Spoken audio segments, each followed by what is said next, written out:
Nabigo ang UN botohan para buksan ang kipot ng Hormuz ayon sa teksto. Insentiva os Estados Ngayon, kailangang i-coordinate ang paggamit ng rutang pangkalakalan sa kipot ng Hormuz. Sino ang tutol? Sapat sana ang boto para maaprubahan ito. Pero 2 permanenteng miyembro ng Security Council ang nagveto, kaya napigilan ang panukala. Sino kaya ang mga miyembrong iyon? China at Rusya, gaya ng inaasahan. At nagsasalita ngayon ng Rusya habang bumoboto laban sa resolusyong ng poprotekta sa kipot ng Hormuz. Habang umuusad ang sitwasyon, binabantayan natin ang mga human chain sa harap ng iba't ibang planta ng kuryente sa Iran. Narito ang mga larawan. Nakakagulat silang makita, Alicia, dahil sa tingin ko may mahalagang punto si Emily dito. Sa isa man lang sa mga video na nakita natin, 2 ang ipinapakita natin ngayon. Ito ay binubuo ng puro kababaihan. Mga bata sila. Sila ang pinakamahihinang miyembro ng lipunan ng Iran. At sila rin ang pinakatinatarget ang mga nasa paligid, ang kanilang pananim, ang kanilang mga babae, mga bata. Kylie, tingnan mo ang pagkakaiba na nakikita natin dito at ng ginawa ni Pangulong Trump at ng mga sandatahang lakas para iligtas ang 2 nating sundalo sa teritoryo ng kalaban. Ayon kay Pangulong Trump, walang maiiwan. Handa ang rehimen ng Iran na isakripisyo ang sarili nilang mamamayan at ihantong sila sa katayan. Tingnan ang pagkakaiba. Patunay ang pagsisikap ng militar ng Amerika na sagipin ang mga kababayan natin na hindi tayo nang iiwan ng sinuman. Pinahahalagahan natin ang buhay ng tao, pati si Jay Johnson. Ayon sa kalihim ng Homeland Security ni Obama, mas mapangahas ang misyong ito kaysa sa Operasyon Tay Bin Laden. Ganito ang ginagawa sa Estados Unidos. Kung ikukumpara mo sa ginagawa ng masasamang tao, alam mo na kung ano ang kaya nilang gawin. Hindi ko masasabi sa TV pero gets mo? Oo, pareho lang. Maging malinaw tayo, ang kapangyarihang gumagawa ng mga krimen sa digmaan ay ang rehimeng terorista ng Iran. Nagre-recruit sila ng mga batang sundalo na 12 anyos pa lang. Pero ironic na laging binabatikos ng UN ang kanduraning demokrasya at Israel, habang madalas balewalain ang mga ganitong rehimen. Nasaan ang UN pagdating sa 30 hanggang 40,000 Iranian na pinatay ng kanilang gobyerno? Nasaan sila ngayon habang ginagamit ng mga Iranian ang tao bilang human shield na nagpapakita ng malaking pagkakaiba ng ating pag-iisip? Isipin niyo ang kanilang mentalidad. Ang inaasahan nila ay ang ideya na meron tayong tiyak na antas ng moralidad, may mga tuntunin sa digmaan at hindi tayo aatake sa anumang maaring maglagay sa mga babae at bata sa panganib. Ngayon, baliktarin natin ito. Maisip niyo ba na mag-aalala ang mga Iranian para sa mga babaeng Amerikano at mga bata sa gitna ng digmaan? Isipin ninyo ang ginawa nila sa ating mga bihag at ang nangyari noong 7 ng Oktubre.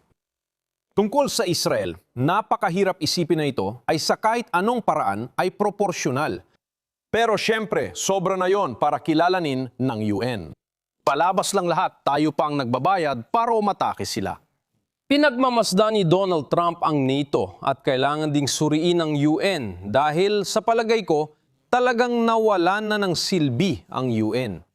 Huwag magpalinlang, nais ng rehimeng terorista ng mga sibilyang biktima. Dinagawa ito ng mga demokratiko para sisihin si Trump. Nakita mo ang ginawa niya? Hindi. Sasabihin ko na ito ay isang napakalaking prioridad dahil tingnan mo, ito ay medyo kakaiba kumpara sa ibang mga bagay. Pwede natin silang bumbahin ng todo, pwede natin silang pabagsakin ng pansamantala. Pero para maisara ang kipot, sapat na ang isang terorista na sa kung anong paraan may malaking truck na may kargang minang pandagat. Basta niyang ihulog sa dagat at sabihan ng mga may-ari ng barko na nagkakahalaga ng $1 bilyong. Para hindi mag-alala sa mga mina, sabihin mo lang, naglagay kami ng mga mina sa tubig.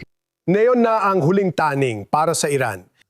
Ang rehimen ay may 12 oras para muling buksan ang kipot ng Hormuz o humarap sa matinding mga kahihinatnan matapos iulat ng media ng Iran na nagbanta ang revolusyonaryong gwardiya na atakihin ang siltiwara at pigilan ang langis sa loob ng maraming taon.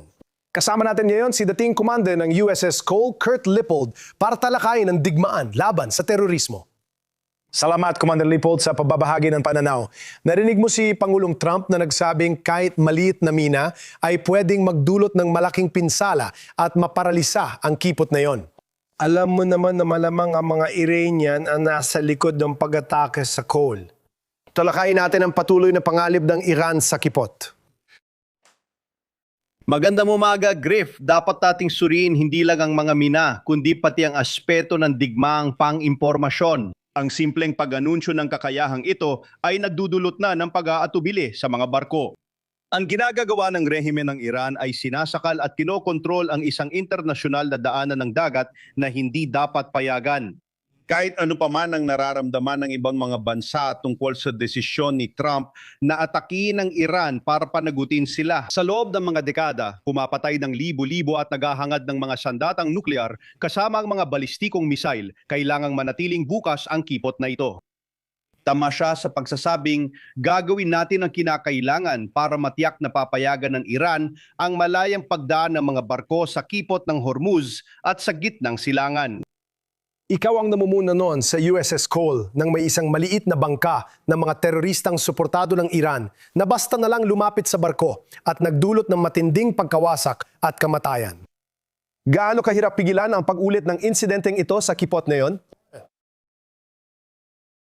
Griff, kailangan ko lang muna maglinaw ng kaunti. Ang Al-Qaeda ang gumawa nito, ngunit napatunayan ding nagtulungan at nagsuportahan ang Iran at Al-Qaeda. Makikita mo roon ang ugnayan ng dalawa. Pero sa huli, walang natanggap na impormasyon ang ating intelihensya tungkol sa bangkang papalapit sa USS Cole na magpapahiwatig ng pag-atake gamit ang pampasabog mula sa tubig. Ngayon, ang kailangan natin ay lumikha ng mga kondisyon para sa pagbabantay. Patuloy na pagbabantay sa kipot ng Hormuz at sa paligid ng mga isla ng Larak, Kesh at iba pa. Tinitiyak na kung makakita tayo ng anumang paghahanda para sa paglulunsad ng mga mina o anumang katulad nito, agad natin itong masisira. Ang pagkakaroon ng kakayahang ito ay dapat maging isang prioridad para sa pamahalaan. Bahagi na ito ng plano ng digmaan. Ngunit kayo nakikita natin na kailangan talaga itong ipatupad ng epektibo.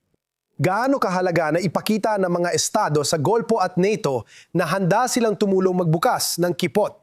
Gaano kahalaga ang tulong ng ibang bansa sa atin? Napakahalaga dito. Balik tayo sa sinabi ko kanina.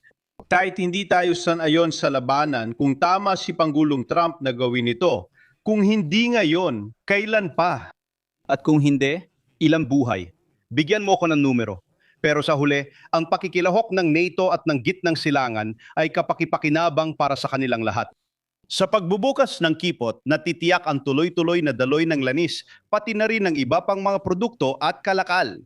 Magiging maganda ito hindi lang para sa gitnang silangan at Europa, kundi para sa buong mundo. Dahil napapadala rin ito ng mensahe sa China na ang ginagawa nila sa pagbimilitarisa ng mga isla sa South China Sea.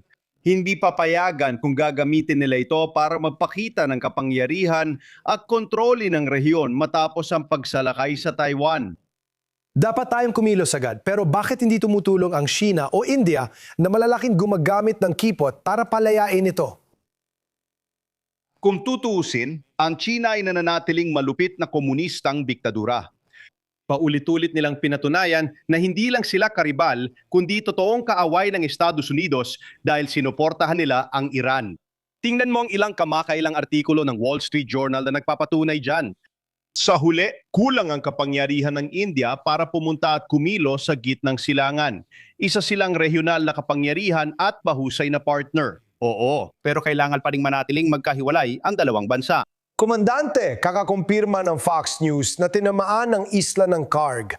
Gaano ito kahalaga at anong opinyon mo rito?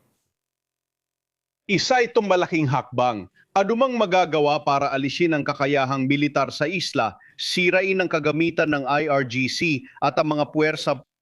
Mabibigay ito sa atin ng pagkakataon na kung pipiliin natin gamitin at salakay ng isla na yon at talagang dumaong doon para sakali ng ekonomiya ng Iran, magiging positibo ito. Kailangan alisin ang kakayahang yon para madala ang mga sundalong marino na yon sa baybayin. Salamat, Komandante Kurt Leopold, sa iyong pagsusuri at komento sa balita ng pantama sa isla ng Karg. Salamat, Griff.